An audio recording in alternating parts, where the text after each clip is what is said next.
आज देश की सीमा पर जिस तरीके से पराक्रम देश की सेना ने बताया, जिस तरीके से देश की सेना ने शहादत दी पाकिस्तान युद्ध को लेकर, उसके सम्मान में पूरे देश में कांग्रेस पार्टी ने जो आयोजन किया जय हिंद सभा का, यह आनर है उस देशभक्ति का, यह आनर है उस परिवार का जिसने अपना बेटा देश की सेवा में सीमा पर लगाया। यह आनर है, यह इज्जत है, यह सम्मान है देश के एक एक नागरिक का, जिन्होंने पाकिस्तान को 25 मिनट में बता दिया, नोट ठिकानों को निस्त नाबूद करके कि क्या ताकत है मेरे भारतवर्ष की सेना की। यह सम्मान है जय हिंद सभा उस एक मां को जिसने अपने बेटे को खोया है, उस पिता को जिसने सेना में भेजकर अपने बेटे की शहादत दी है। यह सम्मान है कांग्रेस पार्टी का इस देशभक्ति के प्रति। मैं सारे देश में जिन सैनिकों ने शहादत दी उनको श्रद्धांजलि देता हूं। साथियों, जब हम सेना की सीमा पर सम्मान की बात करते हैं तो नरेंद्र मोदी जी ने भी सेना को सैल्यूट कर उसकी शहादत की रोज भाषण देते हैं। जब नरेंद्र मोदी जी ने देश की सीमा पर शहादत देते हुए सैनिकों का युद्ध चल रहा था, जब समर्थन मांगा देश से, पूरा देश एकजुट हुआ, एक साथ हुआ और नरेंद्र मोदी जी और सरकार के साथ खड़ा हुआ। राहुल गांधी जी ने भी ऐसे ही वक्तव्य दिए कि हम हर डिसीजन में सरकार के साथ है। पर हुआ क्या? आखिर देश के प्रधानमंत्री ने बिहार में पहला भाषण दिया और कहा कि ऐसी अकल्पनीय सजा देंगे कि कल्पना भी नहीं की होगी। पूरा युद्ध हुआ 14 दिन का। देश के विदेश मंत्री ने बयान दिया, हमने पाकिस्तान को पहले बता दिया था कि हम कहां अटैक करने वाले हैं।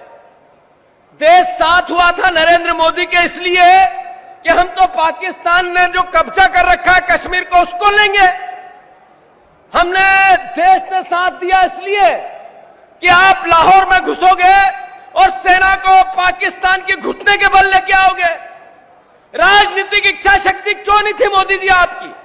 सेना के पराक्रम में कोई कमी नहीं थी, पर राजनीतिक इच्छा शक्ति बिल्कुल क्षीण थी, समाप्त थी। अन्यथा आज जब हम भाषण दे रहे होते, पाकिस्तान से कश्मीर का हिस्सा भारत में मिला हुआ होता अगर इंदिरा जी प्रधानमंत्री होती तो। पहले हमने करके दिखाया है, वो भी 14 दिन का युद्ध था। 14 दिन का युद्ध था जिसमें हम लाहौर में घुसे, आप सबके पराक्रम से निस्त नाबूद किया पाकिस्तान की सेना को। 90,000 सैनिक समर्पण करवाया, दुनिया को बताया, अमेरिका को बताया क्या होता है नेतृत्व। आपने ट्रंप के आगे घुटने क्यों टेके मोदी जी? सवाल देश पूछे नहीं तो क्या करे? देशभक्त नागरिक नहीं पूछा तो क्या करे? आपने ट्रंप की तूती क्यों बजाई? आपने जो समय आया था आपके 20 साल के भाषणों का, जैसा उमंग सिंगार जी ने कहा कि अखंड भारत की बात करने वालों ने इतने जल्दी घुटने क्यों टेके? देश को गुमराह करते हो। आज आप भोपाल में हो, आप सेना से प्यार करते हो, सेना का सम्मान करते हो, सेना के शौर्य की गाथाएं गाते हो, और विजय शाह जिसने सेना की बेटी का अपमान किया उसको पास बिठाते हो। देवड़ा जी जिसने सेना को आपके चरणों में बिठाया उसको सर माथे पे रखते हो। आपके विदेश मंत्री ने पहले पाकिस्तान की मुखबरी कर दी, उसको गले लगाते हो, और फिर देश का नागरिक आपसे सवाल नहीं करे तो कौन करे? सही है कि गलत? आदरणीय मोदी जी, सिंदूर की बात करते हो आप, सिंदूर की। जब आप भोपाल में बात कर रहे हो तो पड़ोस में बैठा आपका मुख्यमंत्री, वही गृह मंत्री भी है। आप क्यों नहीं पूछते कि 25 बेटियों के साथ रोज बलात्कार क्यों होता है मध्य प्रदेश में? आपने क्यों नहीं पूछा कि बालाघाट में 4 बेटियों को रात भर रोते रहे दरिंदे? जब आप क्या कर रहे थे? एक खंडवा में बहन का ऐसा जघन्य बलात्कार किया कि बच्चा दानी निकाल के बाहर फेंक दी। इससे पहले कभी ऐसी बातें सुनी थी क्या? ये सवाल क्यों नहीं पूछो आप आपके मुख्यमंत्री से?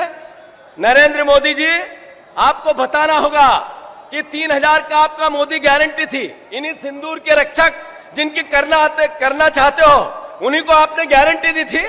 बहनों के 3000 का क्या हुआ? क्या हुआ उन बहनों के सम्मान का, आत्मनिर्भरता का? ये उत्तर क्यों नहीं देना चाहते हो?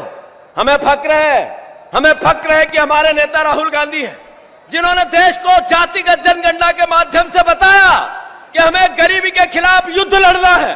हमें फक्र है कि हमारे नेता राहुल गांधी हैं, जो संविधान की पुस्तक हाथ में लेते हैं और देश को कहते हैं कि देश चलेगा तो सिर्फ संविधान से चलेगा।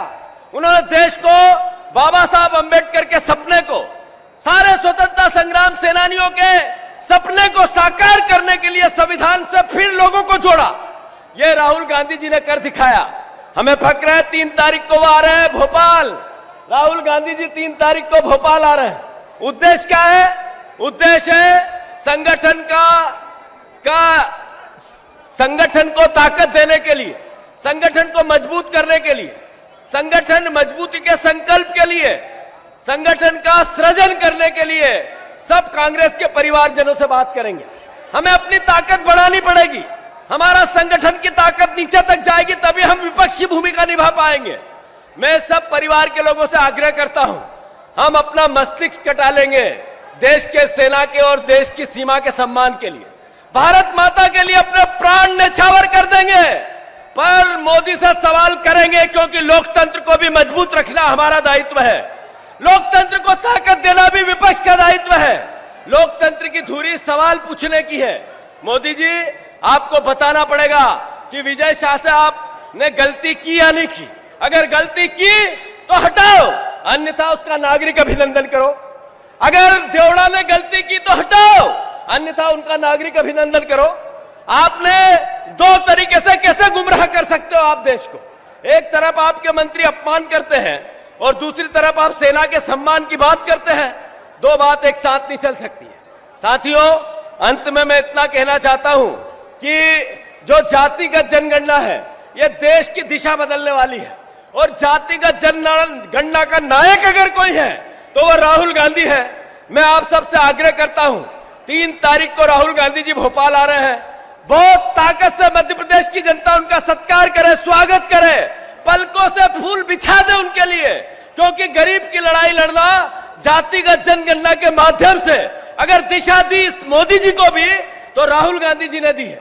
तो मैं आप सबको साधुवाद देते हुए, सारे सैनिकों के चरणों में सर रखकर प्रणाम करते हुए, देश की सीमा और सेना के सम्मान में भारत का एक एक नागरिक, कांग्रेस का एक एक साथी कार्यकर्ता अपने आप को न्यौछावर करते हुए साधुवाद और धन्यवाद देता हूं।